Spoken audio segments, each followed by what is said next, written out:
Welcome to Authentic Living with Roxanne on Global Voice Radio. Join Roxanne Derhodge and her thought-provoking conversations, the catalyst to live your life to the fullest.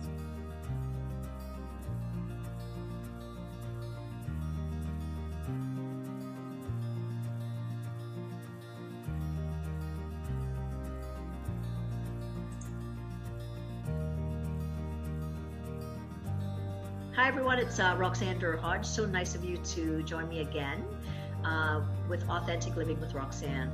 So as you know, I talk about authenticity in relationships, and today I have a very dear friend, and her name is Laurie Flasko, and she's from Laurie Flasko and Associates. So Laurie epitomizes what it is to be authentic, in my opinion, from everything that I've seen her do in the church that we go to, which we've been involved with in a long time, but just out in the community.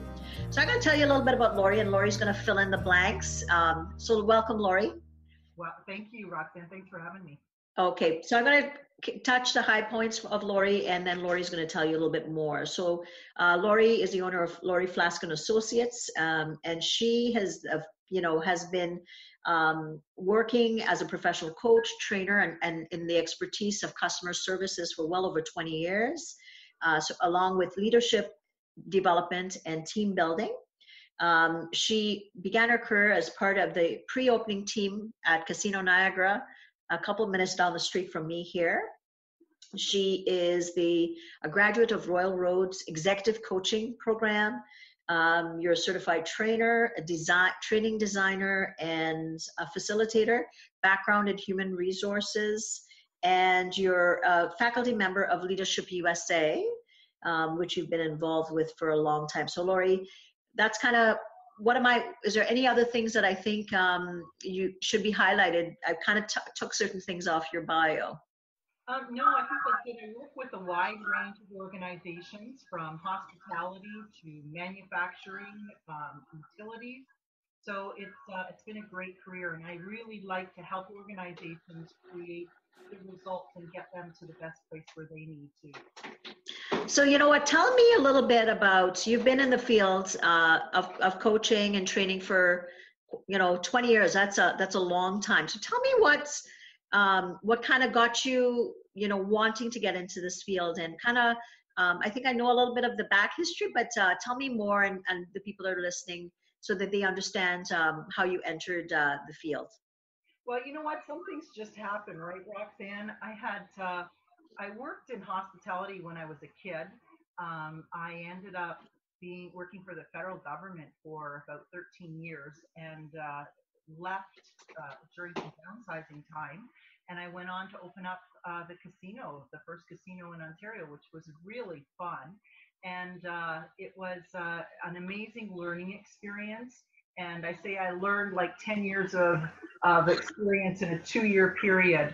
I went on and I opened up the racetrack slots around the province, doing customer service and team leadership. And then one of my big contracts out was working with White Oaks Conference Resort and Spa. Being a number 2 employer, we've had some training, customized training on their customer service is amazing. So we developed training programs. So that was sort of a start. And then since then, it's just really gone in so many wonderful directions. Wow. So really the bulk of it was really quality services. And I'm going to assume with quality services, you're really kind of tapping into people's approach to dealing with the public, and kind of accentuating what kind of things they need to highlight to be able to connect and understand people's needs out in whatever environment they're in. Oh, absolutely. And so I talk a lot about customer service, but it even backs up further. You need strong leadership in order to, make sure that you've got an engaged work environment. So it's all of those components together, building strong teams, building personal development and growth, all of that. So it's been amazing. So when you say strong leadership translates out to superior customer service, can you tell me a little bit more about that? Because I'm curious, like how that kind of works in an organization. Well, today, about 70% of employees is what research shows aren't engaged in the work environment. And about 16%, 16 to 20% are really disengaged. And you think if those are your employees, your frontline employees dealing with your customers, what kind of service are they going to deliver? And so one of the things that we know is employees want to feel valued. They want to feel appreciated, for doing a good job every day. And so it's their leadership that's their responsibility. And leaders have a lot of different responsibilities, certainly to get the task done, to bring in the dollars and the results, but the way they do it also matters. So a leader has to have people that want to follow them, and that whole engagement piece, having strong leaders which walk the talk and really develop and ensure that they have an engaged work environment, creates great customer experiences. So I would think that it takes a heightened leader to be able to be in tune with what the needs of every level of the organization. Every need's going to be different, from your front line to your middle managers to your executive team to being at the top. But you're getting an aerial view.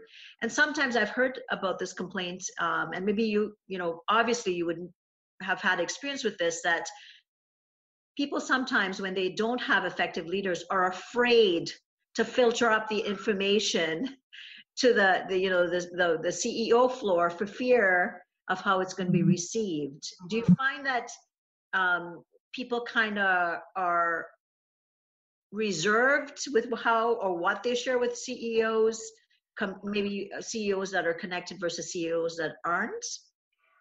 It's funny. So whether you say CEO or whatever level of the organization, I was just doing an emotional intelligence session the other day, and we were talking about the impact of someone's emotions. So no matter what level of the organization, if you are not being able to recognize and be aware of your emotions and then to be able to manage them, it can, once the words come out, you can't take it back. They're out there. And so how powerful it is to manage those words, to create dynamic work environments, to create trust with your employees, because trust can be lost really quickly if you aren't aware of how things are. In that same session, I spoke to a leader who was very, very busy. She was in the middle of her development week, and she was trying not to let her employees see how stressed she was. And her employees, and we were talking about kindness as well. I was doing a session on kindness advantage, and she was sharing how her employees noticed how she was acting at that point. And all three of them gathered their chairs around her and said, "We need you to identify 3 things that you can delegate right away. And we're either going to do it for you or find someone who can." And she said it was the biggest gift of kindness for her, the leader. And that made such a big, made such a big difference for her. So this whole kindness thing, or the way we treat each other, it's got this loop. So as employees, sometimes we think, oh, it has to be our leaders that are appreciating us. But how critically important it is to appreciate us and develop those relationships too, and throughout the organization. It's contagious. Well, I think that whole element, and I know you're going to talk a little bit about the kindness advantage, which I think is a phenomenal thing, because, I think of when we raise our children, or, we tell them to go out into the community and say please and thank you, or to smile.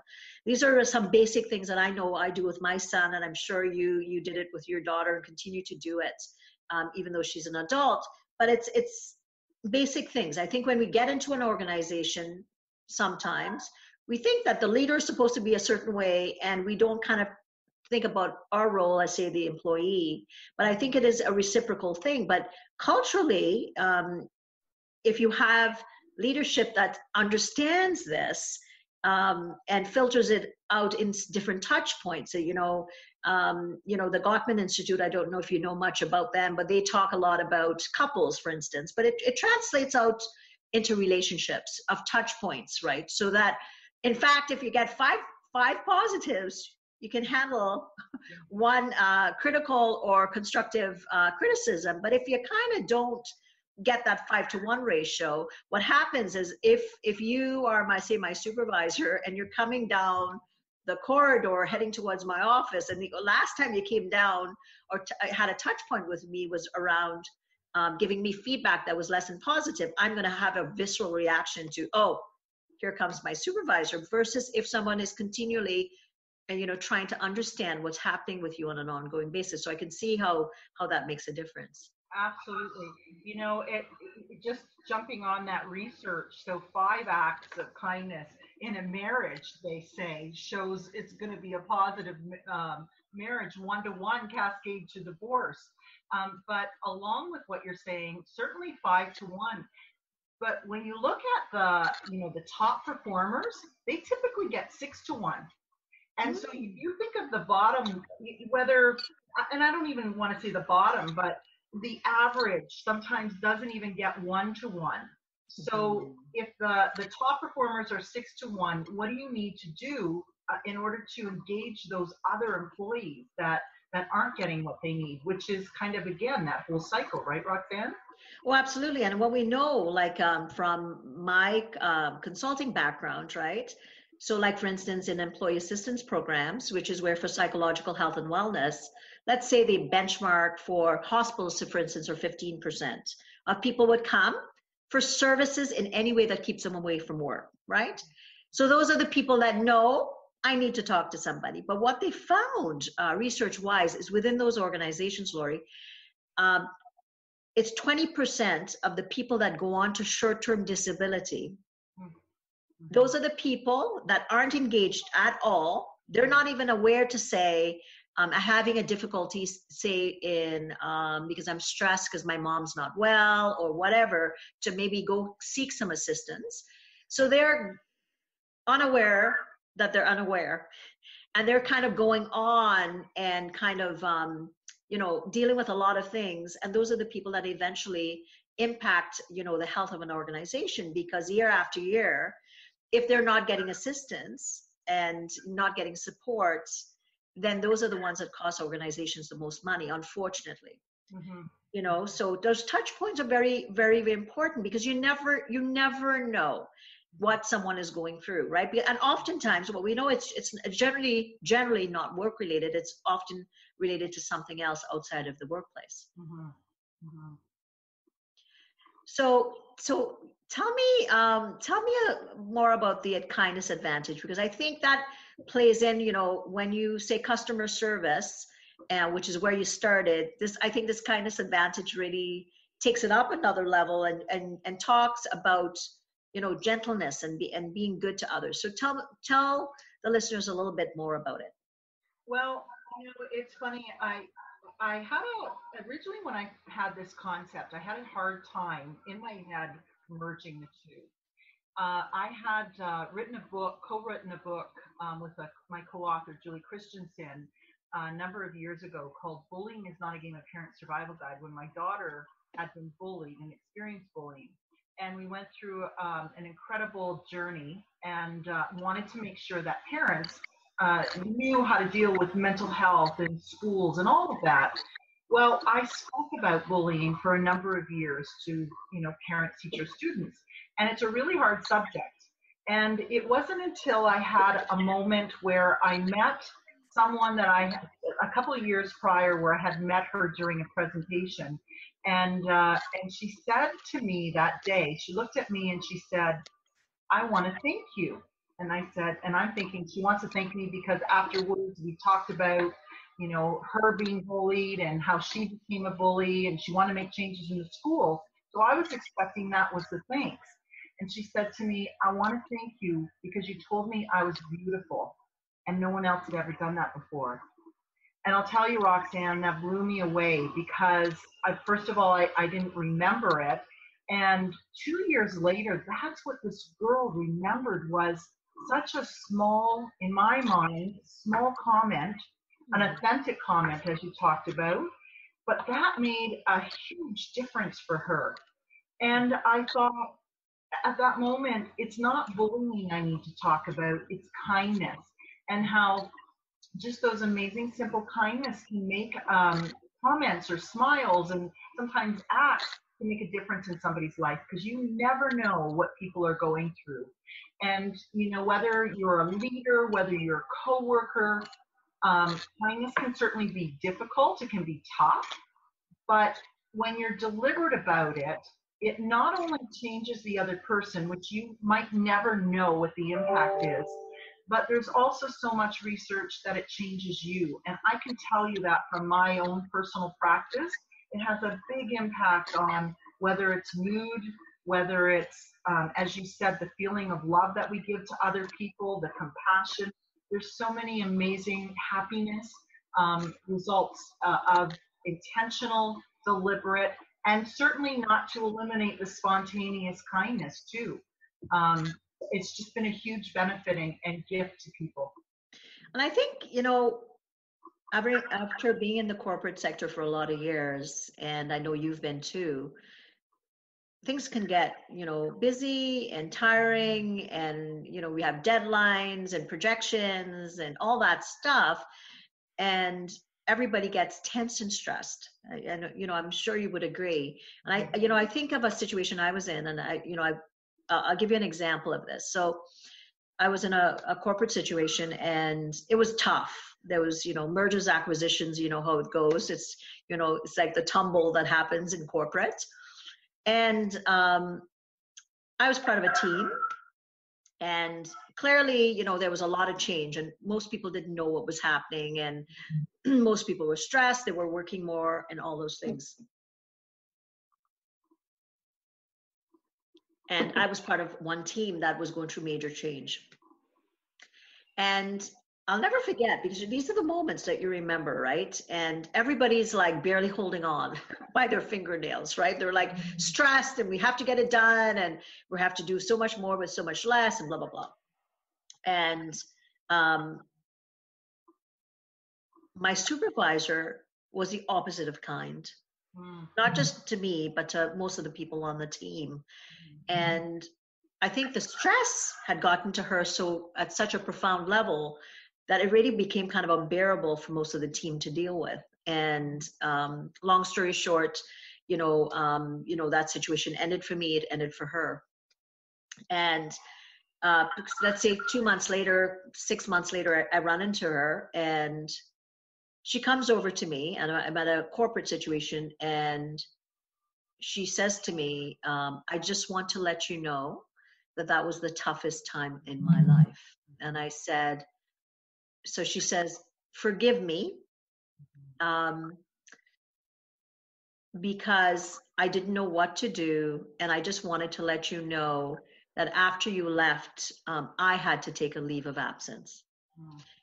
Now, this is what you're talking about, I think. This is a good example, because had she, somewhere along the line, Laurie, said to myself or my other teammates, even though we knew the pressure was there, because we were feeling it, obviously her pressure was, because she was above us, her pressure was worse than us. Had she, said something like, this is tough on all of us, I know this is a hard time, let's band together, we'll try to figure out, what we can figure out together, that would have made such a difference in my life. And I remember after being so upset, and then when I ran into her, the fact that she could even say that, and she said to me, can I have a hug? And that made the difference. So going back again to what you're saying about those acts of little pieces of kindness, like even though things can get rough, and we know that out there sometimes, depending on the environment that you're in, what a difference that could have made. It's funny, I wrote a note down here because I don't want to forget it, because you kind of hit two things. There's a saying, and I hope I get this right: the people who need love and understanding the most sometimes deserve it the least. Lou Holt said that. And I actually put that up on my computer screen as a reminder, because I remember going through really rough time with when my daughter wasn't well. I called myself Momzilla, Sometimes I wasn't very, very nice. And sometimes I was short and I didn't know how to ask for help and I didn't know I was going through it. And there's some people in my world that, yeah, I mean, good for that manager that she had the opportunity to come back and to say that, because sometimes we, either people move away or we don't get a chance to. So there, I think we make mistakes in life and we learn from them. But if we could do two things, if we could recognize our emotions at the beginning, and as you said, ask for help, and sometimes we can't, then we do have to. I mean, what a wonderful gift to apologize or to ask for forgiveness. But as an employee going through that, how would it have been? And I know it's really hard, but for even the employee to recognize what's going on in my manager's world that's making it so tough for my manager too. And I think if we can start seeing it from both perspectives, sometimes we might be able to help each other through the journey. It's not easy, but I think that awareness and that ability to be empathetic and compassionate, especially in the difficult times, might bring some awareness and some healing. And you're right, easier said than done, right? So I know when I deal with people or I coach people, I often say to them, let's say you're having a tough interaction. What's going through your mind right now? Bring up the most difficult person in your workplace right now. Tell me what immediately comes to your mind. Tell me what you're telling yourself about that person. Mm-hmm. Then tell me, based on that thought, how are you feeling? And what does it make you want to do when you see that person? Yeah. Right? Because a lot of people, you're right, don't have the awareness because it becomes, she's abrupt, she's rude, or he has no patience or whatever. And once you start to label, as you know, then it becomes more difficult to be able to kind of open the space for possibility because you become kind of closed down. So with the EQ things that you did in the environment, what was that like when you did you do some assessments and then review it with the team members? How do you work with the EQ? Well, so at this point, I haven't been doing assessments. They've been more of an awareness where an individual does some assessments themselves and see what areas they want to work in. Oh, okay. Through coaching, that's something that we talk and work through together. Through the workshops, it's looking at a number of the different areas and some strategies. So certainly some self-awareness and right. strategies to work through each one. Because as you know, EQ hits so much. It's whether it's teamwork, whether it's the customer experience, whether it's leadership. So there's so many different applications with it. So whether you're just talking about EQ or you take that information and you apply it into other areas is something that I do as well. And a powerful information for all of us, right? So the more that we understand when we get stressed or where EQ goes with certain scenarios, that much more powerful. So I want you to talk about the Kindness Advantage and the local store that we both go to, and because I know you did a Facebook Live there, which I watched, but I think I would like for you to share a little bit about what you do within environments and what your goal is with the Kindness Advantage, because I'm sure there's people listening that would love to help you with it also. Well, so there's a number of different ways that I do it. I certainly go into organizations, which is so much fun, and challenge them to do 1,000 acts of kindness. So we come in, we talk about it, we play with it a bit, and then they go at it, and they gather stories, and they, as together, they even assess the impact on their organization. And that's been amazing because we've seen increase in happiness, increase in productivity and morale. So just being able to show that to them and then make that ongoing part of their culture has been fun. The other part that I've done with it is when I started to speak at conferences, I reached out to McDonald's because I love their coffee. And McDonald's gave me a number of coupons to pay it forward, because if you've ever been in the the drive-thru and somebody buys your coffee for you, it's such a fun feeling. And so I got these coffee coupons now And I had spoken at a number of conferences, and I had a whole bunch left, and I thought, what could I do with these? Because people love them. So I decided that there's so many kind businesses out there. Why don't we, instead of complaining, why don't we highlight the ones that we love that are kind businesses and start this movement? And so it started by me posting something on Facebook asking for people to nominate their kindest business. And it went to, I think it's called McKay's Heating and Plumbing and Heating in St. Catharines, and it went to Hospice Niagara. And then it landed at La Coco's, which is so funny because that's the store that you and I talk about. Yes. And I went into La Coco's. I was, just going to go and do an interview with him. And I caught a hold, and met the buggy guy. You and I talked about this. I've got to introduce myself to him when I go next time, for sure. And Danny, the manager at La Coco's, I mean, what an amazing store. They're family oriented, but Danny said, this guy just makes everybody smile. And since I've done the interview, everybody's talking about him. He's just so friendly and so helpful. So when you have a culture that's helpful and friendly, it just, the customers love it. Customers keep wanting to come back. So after I did that, I left it with Danny saying, who's the kind of business you know? And that went on. Now I'm going to be talking to Penn Financial very soon on Bunting Road. And wow. Penn is already, so here's a spoiler alert. Okay. Penn nominating Thorold Auto. Okay. Amazing story there. But also there's a place, Galt View Restaurant in Cambridge. They brought on a young woman who has special needs. They took her under their wing. They trained her. They loved her. The customers love her. And I had a chance to interview them and to share this kindness wave through their community. And now it's going on and on. Wow. Roxanne, people love to get involved and jump. I call it a wave of kindness. Mm-hmm. People love to jump on these waves.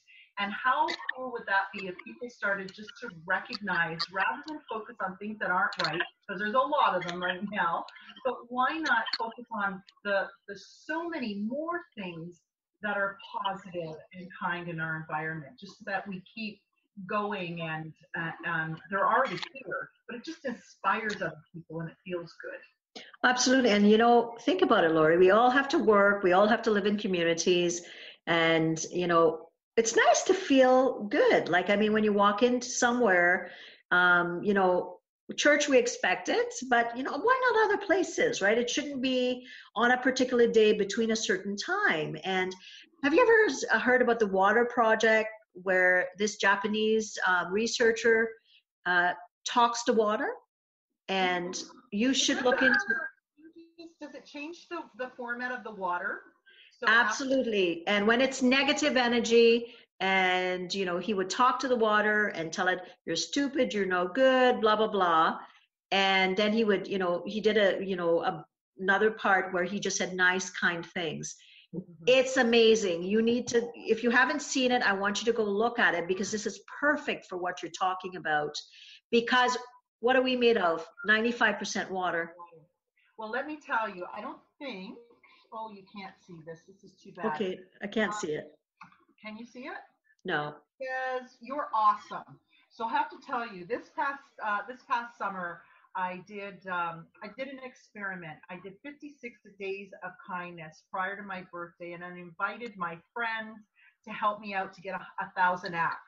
And during that time, we were heading to Europe. So I knew I was going to have to bring some things with me, because I needed to do these acts every single day. So I made these cards up, and they just say, you're awesome, and thanks for all you do, and some blank spots to fill in the rest. So I also brought chocolate with me. I handed out more of these cards, and there was one man, he was in Rome, and I watched him, and people can be, when there's crowds of people, they can be rude. And I watched some people be pretty rude to him. And his whole job was to help people get to where they needed to be. Mm-hmm. And at one point, I even kind of just ignored the man. And my husband yelled at me. My husband said, no, you're not being very kind. So I stood back and I watched him, and he was phenomenal. So I wrote him this note, and I gave him a chocolate. And do you know the man cried? Oh. He cried because no one had recognized him before. And then I caught him, and I actually took a picture of him. I caught him in the corner, and he's reading word for word everything that was said. That's one example. I've made so many people cry by giving out these notes. You're going to be known as the crying lady soon. So simple as, just acknowledging somebody for the good work that they do. And it's so simple, isn't it? And and you'd always, sometimes you don't need to know who did it. Have you ever gotten something where somebody does something for you and you have no idea and you're done? I've had that happen to me before, and I'm like, well, who said this? I have to find out who said this. Oh yeah. And I love it. I love it. It fills your heart up. Not that knowing isn't nice, but there's something about someone that wants to do something for you, and they just are doing it unconditionally because they feel like doing, and they don't want to be known. Oh boy, for sure. Well, let me tell you, you know how you go through the coffee drive-thrus, and yes, I do it all the time in Chippewa. I swear it started from a lady in Niagara Falls. That's yes. I'm living that true. Anyway, this is gone. This now goes viral everywhere. One of the reports that I read, Starbucks had 10 consecutive hours of people driving through, which I think is neat. And one day it happened to me, and when I was talking to the person that was giving the coffee, she said typically on average 13 cars buy for the other car. And if you think about the impact of that, right? Yes. The person through the drive-thru is so happy to be able to say, here's a coffee on the other car. Yes. Get it, being happy. You're driving away. One act of kindness, they say, creates four more. You're buying it for the car behind. They're happier. I mean, it's just a win-win. So I was speaking at the Niagara Health System. They did 1,000 acts of kindness, and I was wrapping up the event. And one of the women there, her name is Nancy, was telling a story how she was in the grocery store, and this little man came up to her and kind of tapped her on the shoulder and said, is that your black truck in the driveway? Well, Nancy's getting a little nervous thinking, oh my gosh, what happened to my truck? And he proceeds to tell her that he said to her, you bought me a coffee in the drive-thru 2 weeks ago. Oh my goodness. And Nancy looked and said, oh my gosh, how did you know? He said, it was your black truck, and I followed you in. And then it gets better. Then the man said to her, that morning I had such a hard morning. I had just buried my sister. Oh. And you bought me a coffee, and it meant so much. It meant so much. Oh my goodness. Isn't that incredible? I'm going to cry. Oh my gosh. Oh, so, and you never know what someone's going through. Really, you don't, like just once I remember, in Chippewa, and I was at the grocery store, and I just bought my groceries or something. I was putting it away, and this lady came up to me, Laurie, out of nowhere. And I think I had like $10 left, right? Because I've just bought all my groceries. And she said to me, ma'am, she says, can you lend me some money? And she was telling me that she was going to the church, and the church wasn't there. And she was just an older lady that just, it blew. And she goes, and then they're closed, and I don't have it. And she opens her wallet right in front of me. Like she's close to me at my car, and there's already no money in there. And all I had was, I said, this is all I have, I'm so sorry. And I gave her $10.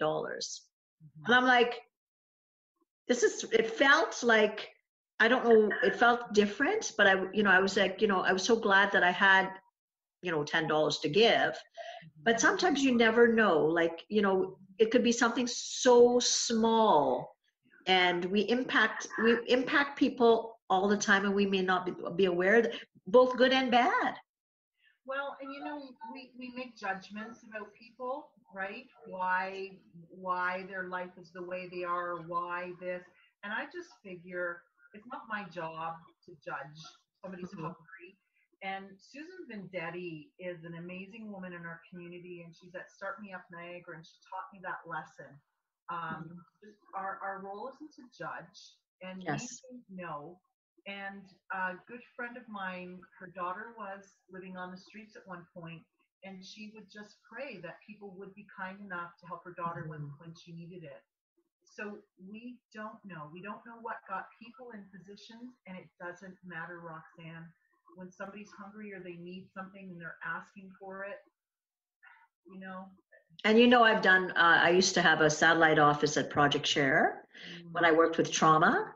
And I can tell you that you never know. You never know, right? Because um, there's so many things out there, which unfortunately we know that life can bring so many people things, and you never know how it's going to affect people. And, you know, the fact that you are doing something so, I mean, my heart is struck by this because I know when I get little acts of kindness, like I go through the drive-through every day and I see the same girls. And do you know now? I'll take you a picture the next time they do it.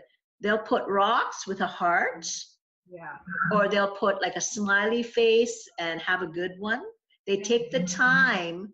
They take the time. I should probably film it for you next time and send it to you because Oh, I think, how nice is that? That they think, you know, they just see me every day, of course. And I always say hi or thank you or whatever. But the fact that they take the time just to say, have a great one with a big smiley face makes me, I'm like, oh, I'm ready to have my coffee as it is. But how kind is that, you know? so true. Well, and here's the thing, there's a few things with research. We know that when you're kind, back and forth, oxytocin's created. And Yes, oxytocin is that happiness thing. So whether it's yes. certainly through a hug, my husband came home with research that says, Laurie, 5 hugs a day. We do the power and or the touch with somebody, a handshake, it makes that connection. Oxytocin is a wonderful chemical. Serotonin is increased. All of that happens. Absolutely. Research actually shows that when you are kind over a course of 6 weeks, so if you're kind, not every, and the good thing is you don't have to be kind every day, just one day, five times once a week over a course of 6 weeks. And you're doing kind things that you typically don't normally do. So if you're drawing the happy faces, do something different. Might be taking somebody's grocery cart in or whatever.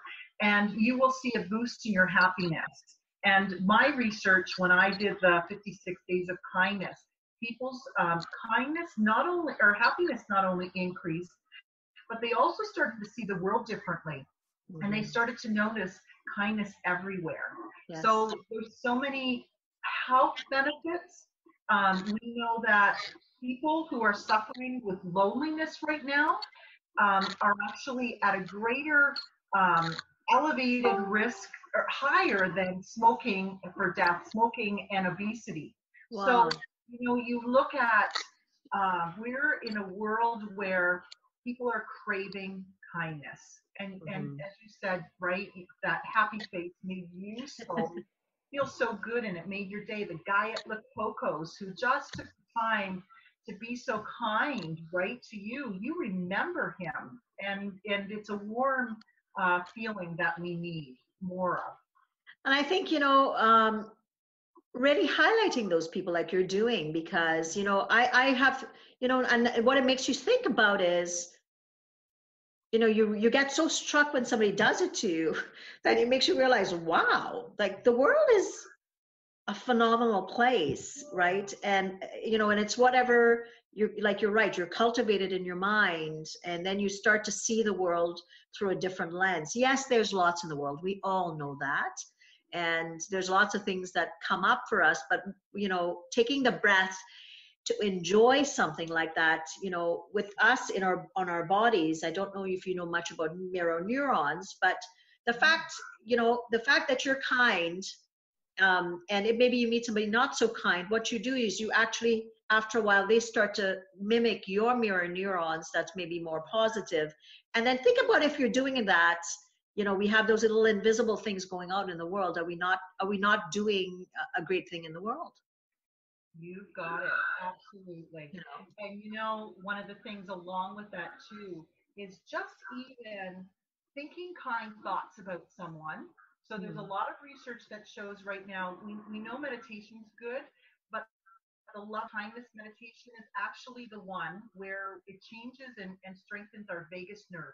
And our vagus nerve is responsible for slowing our heart rate, I think a lot in emotional intelligence, and boosting our immune system. There's so many important things that it does. And you get that through whether it's praying about someone else. So, I've experienced this with myself, is somebody pops in my head and you just pray about them at that point. Or you've got somebody that maybe there's been some tension and you're just not feeling good about it.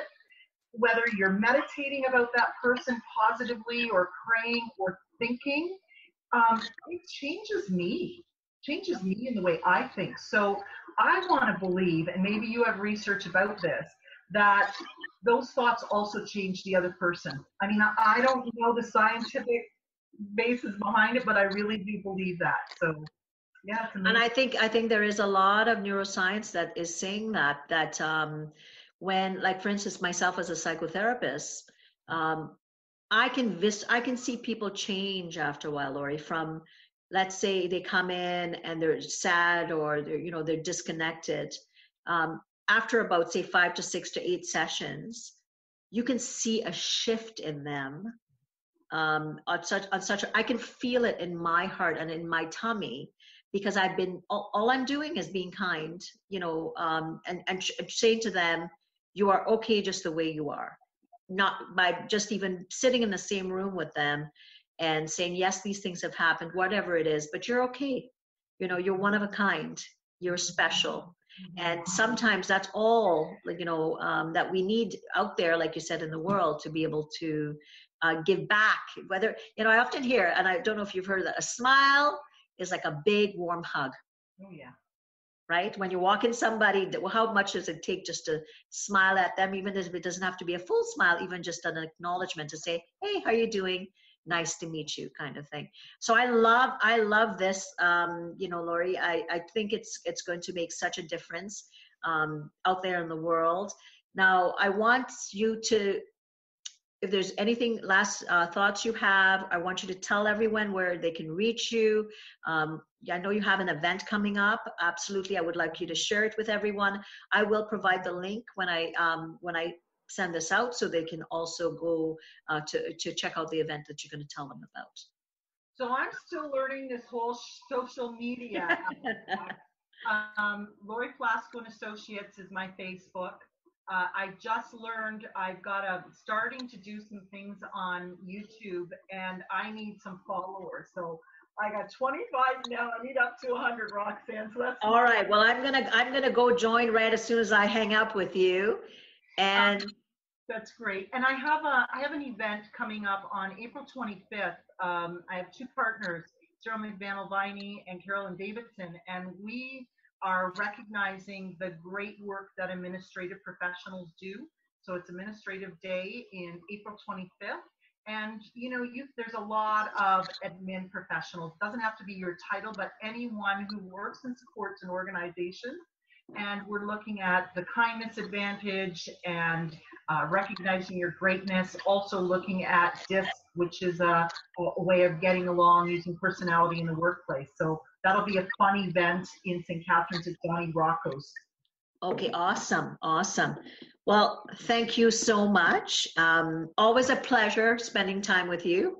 Generally, it's in person, not over the computer. But for the listeners, I think what I've learned today is simple things. Think of, when someone crosses your mind, like Laurie said, pick up the phone, send a little email, do something kind, and think, what little act can I do that could potentially change someone's life, even though I may not know it, and challenge yourself to try to do something, something like that a couple times a week. So thank you again for listening. You've been listening to Authentic Living with Roxanne. If you'd like anything further on authenticity, you can connect with me on my website. I do speaking engagements and training. Take care, and we'll chat with you again soon. Bye, Laurie. Bye, Roxanne. Bye.